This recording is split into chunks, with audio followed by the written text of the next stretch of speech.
Hello, good evening and welcome to our last bulletin for the day. This is news at 10 and you can hear us live on 3FM 92.7. We're also streaming live on Facebook and on 3news.com. Now, a summary of the day's news highlights.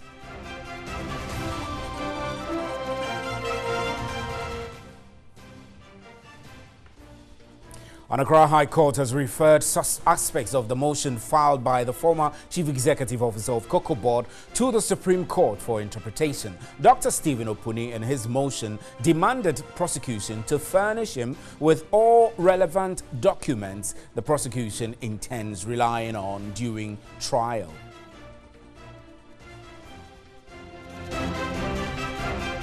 And President Akufo-Addo says his vision to develop an optimistic, self-reliant and prosperous nation through the creative exploitation of human and natural resources. The president, who launched the Coordinated Program of Economic and Social Development Policies 2017-2024, said government is on course to establishing a strong economy to enhance growth.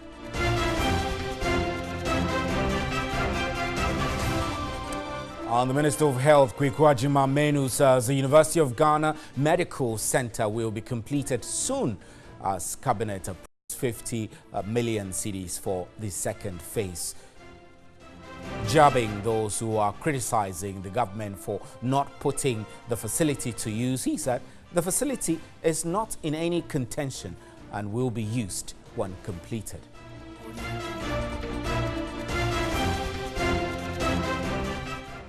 And in business, inflation of 10.4% was recorded in March, down by 0.2% from 10.6% recorded in February. The decline was attributed to decline in price of non-food items.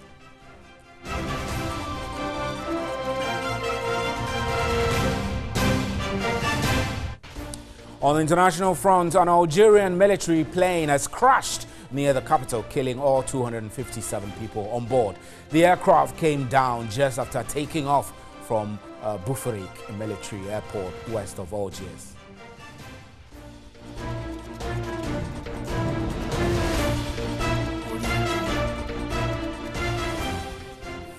Those were our major news highlights. Remember, you can hear us live on 3FM 92.7 and you can follow our live stream on Facebook and on 3news.com. Up next is a big one.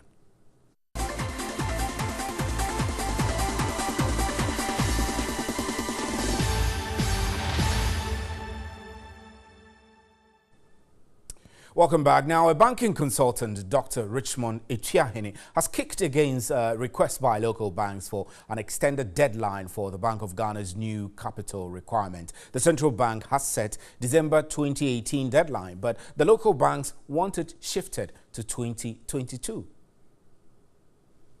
Chief executives of local banks met with President Akufo-Addo earlier this week to negotiate a possible extension of the payment of new capital requirements to 2022. The capital requirement set at 400 million cedis from the previous 120 million cedis is to be paid no later than December 2018, leaving local banks fearful that the banking sector could be destabilized. But the banking consultant, Dr. Richmond Etuahene, disagrees. In economic sense, I think to 2020 is quite unreasonable because the economic fundamentals would have changed, such that by the time they even had the nearly $100 million, the fundamentals would have changed. So for me, it is quite, I won't say reasonable, it's not reasonable. Dr. Etuahene tasked the local banks to practice good corporate governance. The bank itself must be up and doing with good corporate governance practices. Have a very good board, effective, independent executive directors. Set good committees. Our committees and our board should not be flooded by political activists. It should not be family cronies. It should not be nepotism or cronyism. We went to the same school, Prempeh College. So whether I can sit on a board or not, the next day he sits on a board. So, if we want us to be up and doing, Bank of Ghana has done well, bringing the corporate governance directives last month. But we must ensure that we enforce it to the word so that we can have a better board system. Following a meeting Monday, the president established a committee in hopes to come to an agreement feasible for both the government and local banks. Dr. Richmond Etuahene also stated that the executives of the local banks needed clarifications because the directive by the Bank of Ghana was a bit ambiguous. When we did it in 2008, the foreign banks were asked to do 1 year. They brought the money on 2009, and the other banks were told to do it 2010 and 2012, and even before 2011, they've all paid. But the magnitude of the money was not like this. They think that it will not be appropriate to let them all do it by 2018, December. So they were pleading that if the president would extend the period, as you said, 2020. But from that angle, from 2020, for me, the economic fundamentals would have changed. So that demand, I won't call it's very not reasonable. The ultimate mantle falls on the president. If Bank of Ghana and Minister of Finance have done what it was done in 2008, I'm not sure they would appeal to the president. You know, in the first directives 2008 regulation, it was stated categorically that banks, the foreign banks are expected to make do with 2009. And the domestic banks, the local banks were supposed to do it up to 2012. Nobody protested or nobody went there to plead because the policy was straight and explicit. So people did understand. But this one, people think that there were a little ambiguity, telling us all to have 400 million in the same period. They thought that they were not being heard properly. So they believe they have to go to the presidency for clarification and plead with him. An economist and head of finance department at the University of Ghana Business School, Professor Godfred Bokpin, says there is every economic reason to support the central bank's move in terms of increasing the minimum capital requirement for banks in the country. He spoke on News 360 with Alfred Okanse.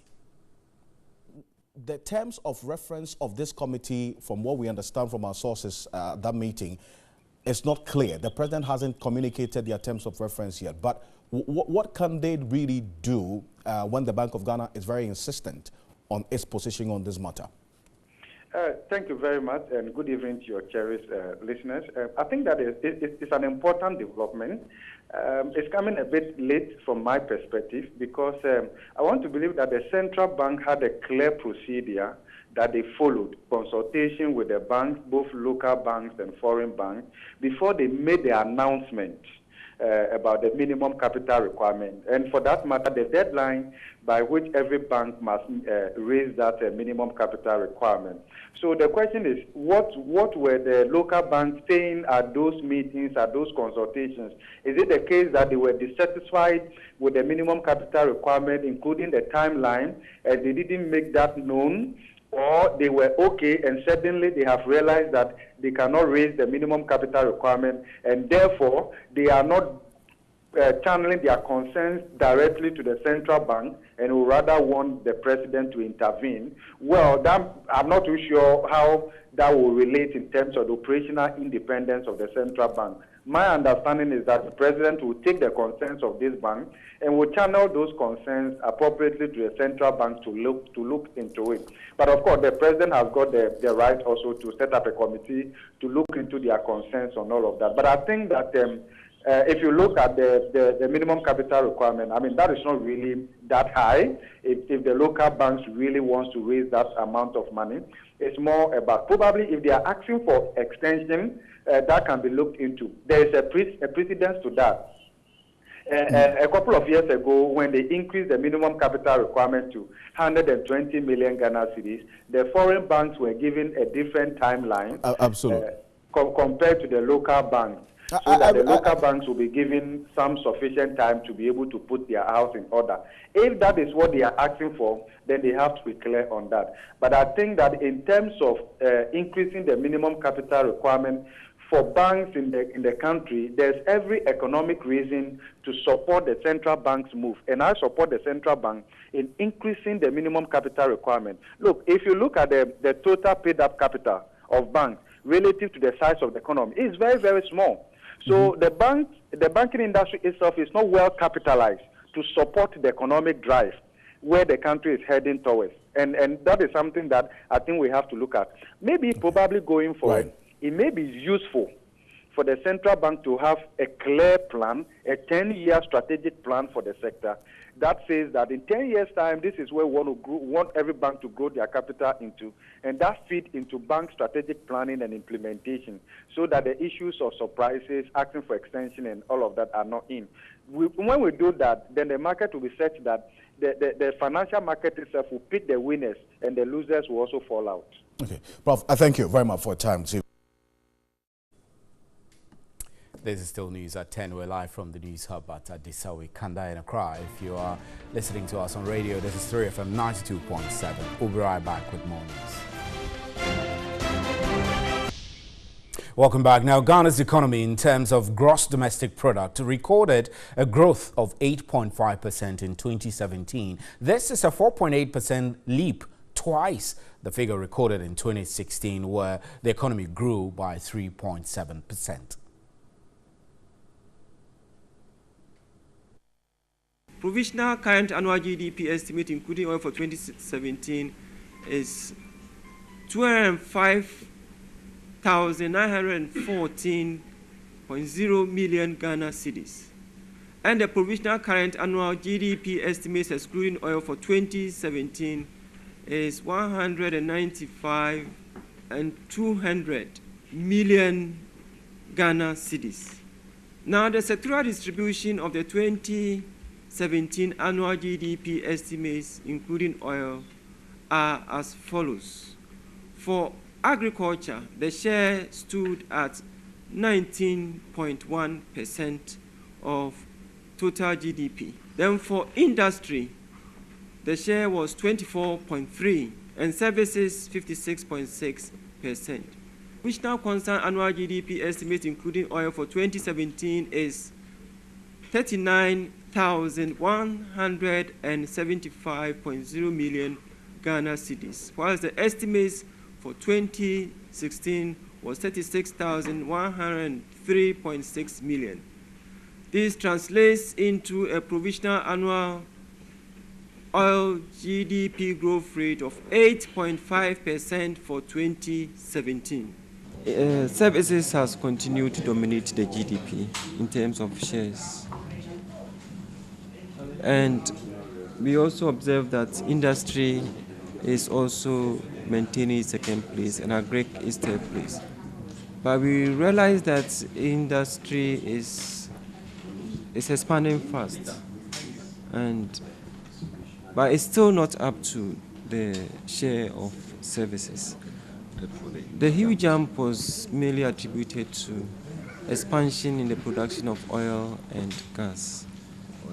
Yes, in fact, oil and gas alone grew by over 80%, and that affected the growth in industry by about 47%. So these are actually the key factors that pushed up the growth rate. But we also have other areas that also contributed, and health also grew, information and communication also grew, education also grew, and fishing also grew. And President Akufo-Addo says his vision is to develop an optimistic, self-confident and prosperous nation through the creative exploitation of human and natural resources. The president, who launched the Coordinated Program of Economic and Social Development Policies 2017 to 2024, said government is on course to establishing a strong economy to enhance growth. Themed An Agenda for Jobs, Creating Prosperity and Equal Opportunity for All, the coordinated program of economic and social development policies spans 2017 to 2024. When fully implemented, the policies are expected to reduce unemployment and provide job opportunities for the youth. The policies cover economic development, social development, environment, infrastructure and human settlement, government corruption and public accountability, and strengthening Ghana's role in international affairs. The programs and the activities that would derive from the vision, however, requires the cultivation of a new planning culture, which captures not only the views of stakeholders, but also recognizes their roles and creates space for the active participation and ownership of the plans by the private sector. Minority Leader Haruna Idrisu urged government to ensure opportunities are not shared along party lines. Majority Leader Osechi Mensah Bonsu said development efforts should be well coordinated to promote effective, sustainable social and economic development. President Akufo-Addo said his government is on course to restore hope and operate an open and fair society in which mutual trust and economic opportunities exist for all. This vision demands innovative pursuits to create opportunities for Ghanaians to apply their skills, talents, and knowledge to productive ventures. It is, however, obvious that the jobs created cannot be sustained in a situation where the country is dependent on imports of foods, on imports of the basic necessities of life. The President called for a concerted effort for the effective implementation of the policies. I'm calling on public servants, private sector operators, organized labor, actors in the informal sector, members of the media, institutions for research and learning, civil society actors, religious figures, traditional authorities, and friends of Ghana to join hands in ensuring that this national clarion call resonates so that we usher in a new era to create jobs for our people, to set off on a new epoch of Ghana beyond aid, and to generate prosperity and equal opportunity for all. President Akufo-Addo thus becomes the first president under the Fourth Republic to see to an effective coordination of a national policy within a record time. And the leading member of Ghana First Patriotic Campaign, Kwesi Pratt, has vowed to resist the implementation of the Ghana-USA Security Cooperation Agreement. He was speaking at a forum held at the University of Ghana, Legon.